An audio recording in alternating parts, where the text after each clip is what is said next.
As far as the movies go, the Evil Dead series has a track record of being way better than it has any right to be, low budget warts and all. And Evil Dead the game now finds itself squarely in that same boat.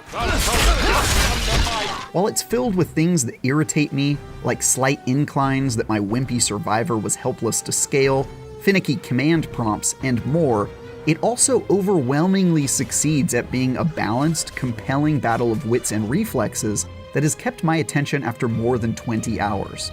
And that's no small task.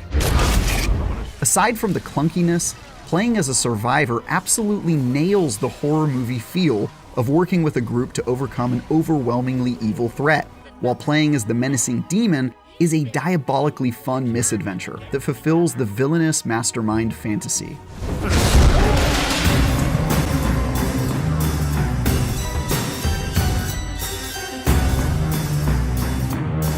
Yes, Evil Dead the game is an asymmetrical multiplayer game in the same vein of the likes of Dead by Daylight and Friday the 13th.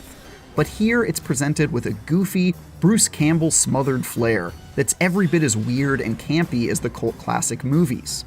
Honey, you got real ugly. Mechanically, there's not much original about it.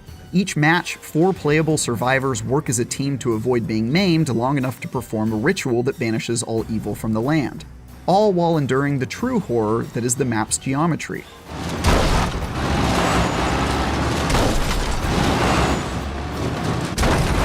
At the same time, one evil player does everything they can to kill the survivors using an army of undead soldiers and a bag of dastardly tricks so wickedly satisfying, it's hard to feel bad for the poor souls succumbing to your terrible power. That game of cat and mouse is an absolute blast, no matter what side you're on, even when its rough edges make me scream louder than any jump scare. It is somewhat distinct from its genre peers in that the humans are capable of defending themselves.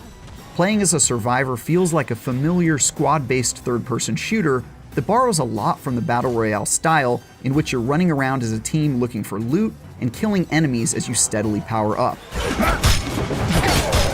Only here, your goal isn't just survival, but completing objectives, like finding map pieces and defending areas to claim relics needed in the purification ritual.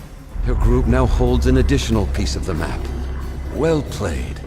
With plenty of melee and ranged weapons defined, and 13 characters to choose from, each with their own unique abilities and skill trees to be leveled up, its progression system got its hooks into me early with all the different ways things can play out. For example, the Hunter class characters excel at using ranged weapons, and have abilities that make them a major thorn in the side of the demon player, like one particularly awesome character that can exorcise the demon from bodies they've possessed. Alternatively, you might want to play as a leader class character, like the hilarious Lord Arthur, an old-timey knight who swings a sword around and can buff the team with effects that make them more lethal in combat. The worst part about playing as a survivor, though, is that you're far more prone to experience some of Evil Dead's signature clunkiness when moving around the map. There's no jump button to be found, and environments are often uneven, meaning you'll find yourself stuck on a tiny rock or other minor obstruction all the time, including the worst possible times, such as when a demon is trying to rip your face off. Sometimes a prompt will allow you to climb over small obstacles, but more often than not, you'll have to walk all the way around even something as trivial as a low hedge wall. The demon, meanwhile, can fly over all that, making the glitches as asymmetrical as the gameplay design. Aside from being locked in a life-or-death battle with small pebbles, you'll also struggle with the lack of a lock-on system when fighting undead mobs, finicky interaction prompts to do things like light a campfire or revive a fallen teammate that often doesn't register during crucial moments, your character getting frozen in place for several seconds for no foreseeable reason, and more. Probably my biggest pet peeve, though, is the really obnoxious safe zone system, which restricts your squad to an increasingly confined area as the end of the match approaches. If you've played a Battle Royale game before, you'll likely be familiar with the concept, but Evil Dead implements it in the worst possible way, by making the safe zone changes unpredictable, almost instantly lethal if you're caught outside the boundaries, and incredibly inconsistent. I've had entire matches mucked up as my team completed an objective only for the safe zone to jump over to another part of the map a few seconds later, catching half the team in an unavoidable death zone and ending any hope of claiming victory. That's just downright frustrating.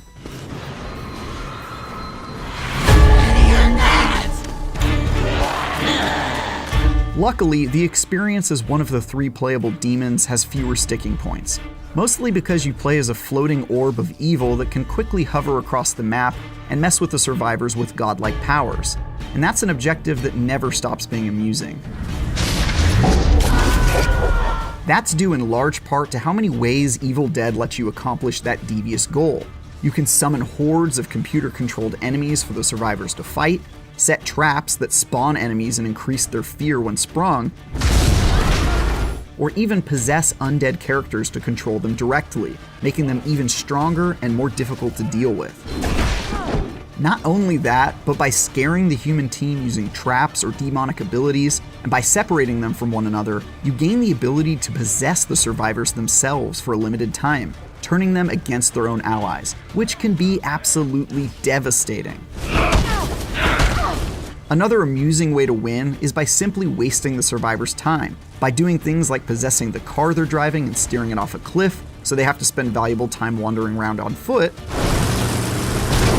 or by possessing a tree and swatting humans in the face while they're trying to rest at a campfire.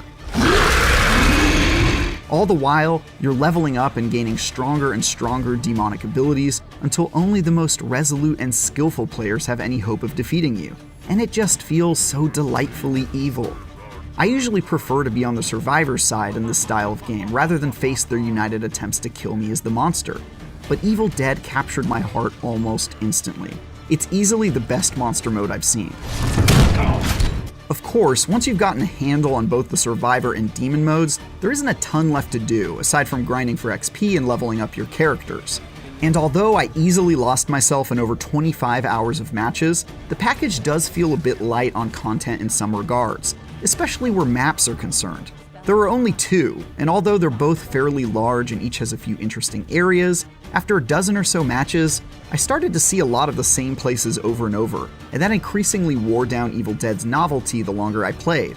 I mean, you can only hang out at a derelict doll factory so many times before you start feeling like you've seen all that a derelict doll factory has to offer. And maybe you wish you could visit some other types of failed businesses, you know what I mean?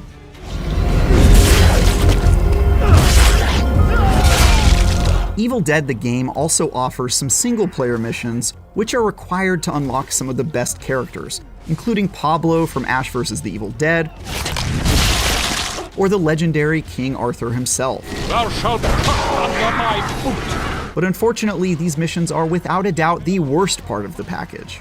While they try to serve as palate cleansers to the multiplayer-centric experience, they end up being tedious slogs through the same map areas found in multiplayer, where you complete a few fetch quests, fight a couple enemies, and receive snippets of story through still images that pop up to interrupt your playtime. Not only are they completely uninspired, but they also don't have any checkpoints, so you can die and lose 20 minutes of progress and have to do it all over again. And because you're playing alone as a survivor in a mode that feels like it was tacked on, the issues with polish are amplified exponentially, including the aforementioned horrible safe zones feature, which ruined multiple runs by relocating safety zones to different parts of the map with no warning, and instantly killed me. They even have the audacity to try stealth mechanics in one of the missions, which went about as well as you'd expect, and made me wonder if the unlockable characters were worth the torment.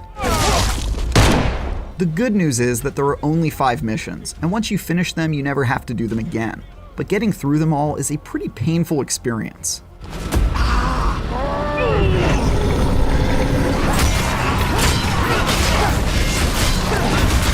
Evil Dead the game is an awesome asymmetric multiplayer game that, like its source material, is far better than it has any right to be, given its frustrating lack of polish and being somewhat light on maps and modes. Playing as a survivor is a fantastic cooperative shooter experience, despite frequent problems with janky level geometry that leads to unfair deaths and other questionable design choices, while playing as the evil mastermind is just downright magnificent, thanks to the amusingly fiendish ways you can mess with the other team. The single-player story missions are a distressing mess that I could have done without being forced to play through for the unlocks, but everything else proves worthy of the classic cheesy movies that inspired it.